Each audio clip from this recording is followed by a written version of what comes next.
24/7 Business with Nzinga. Thanks so much for staying with us on Hot Business. So I saw a headline earlier on today that Isaiah Mhlanga has left his role as chief economist at Alex Forbes and gone to R&B. And it reminded me of a stat that I saw that said that January is the most popular month to quit your job. I'm not saying that he quit his job. I think he actually got headhunted by R&B, but I thought it was interesting to take a look at how people behave in the job market in January. So tonight I'm speaking to Greg Freed, who's the co-founder of Skillfully.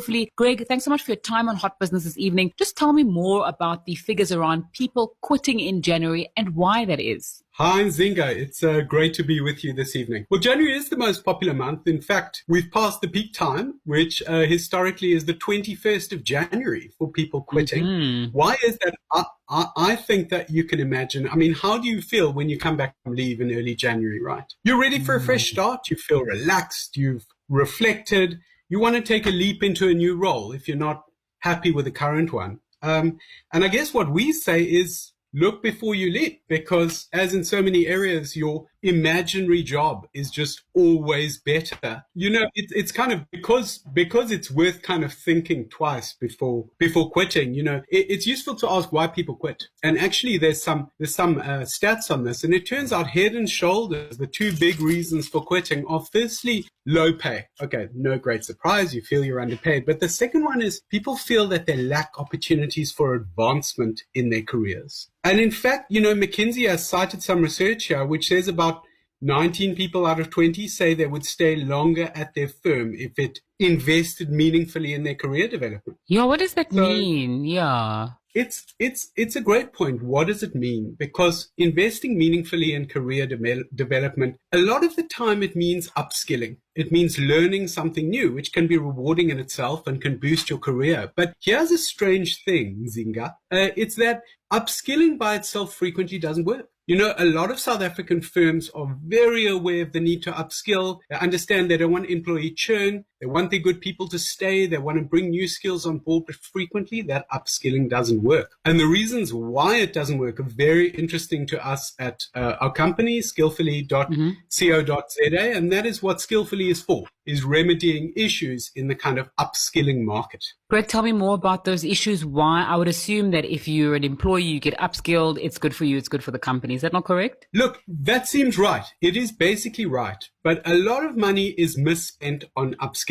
And there are kind of a number of factors that people could take into account, but don't always. So, you know, we have kind of one piece of advice about effective upskilling, which is simply make your own choices. You know, your learning journey should start with you in your professional career. So, you know, a lot of the time, human resources makes a decision of what courses to take for a large group, you know, without the input from those individuals. But you know yourself best, you know your circumstances best, and you're likely to have that special insight into the kind of training and learning that is going to work for you. And if you're going to spend so much time and effort in learning, you want to be part of the choice. Zinga, I'm actually, as I listen to myself, I actually feel like I'm giving advice on online dating rather than upskilling.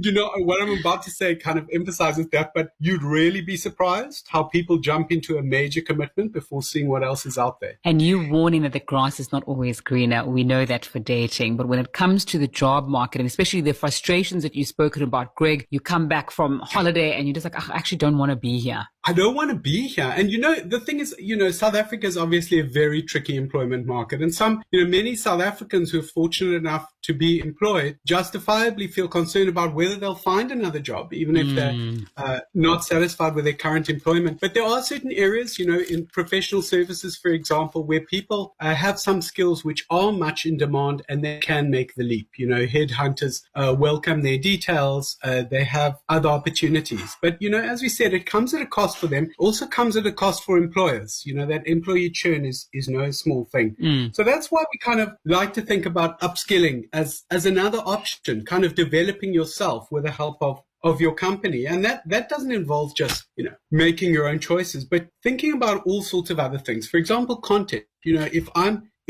interested in a technical course, or maybe a human skills course, a course on management or leadership, working with a coach, for example, it's really important to know what is out there in terms of content. You know, there's actually a huge terrain there. There's some fantastic South African trainers, but I have to know who they are and I have to compare what they offer. I Okay. also should know what works for me in terms of delivery. Is it online? Is it face to face? Do I need a short course? Do I need a long course? And so on. So there's really a lot to think about.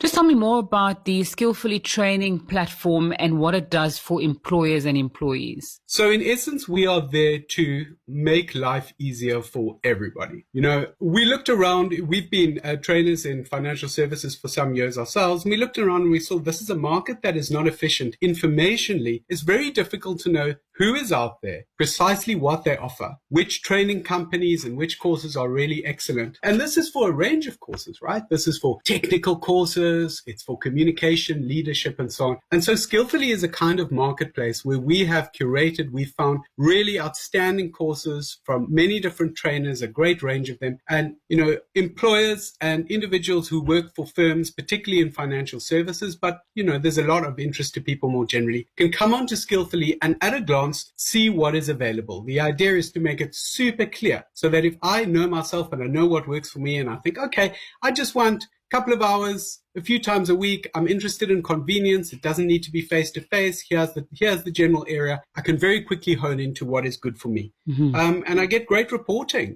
Once you're on the platform, you can see what you've done, where you're going, what interest you've expressed. And that's very helpful because it's a learning journey the way we see it. One of the problems with corporate training frequently is it's a bit of a scattershot approach. I do one course from one trainer here and another from another there, and it doesn't amount to something coherent. But what we're after is somebody who gradually sets up a learning journey that makes sense over the years so that they and the firm they're working for can see how they are developing step by step. Greg Freed, the co-founder of Skillfully, just joining us there to talk about how people quit a lot in January, how to think about whether you should be quitting or whether you should be upskilling, whether you're an employee or an employer, and how their platform does it. Thanks so much for your time on Hot Business this evening. It is such a pleasure, Nzinga.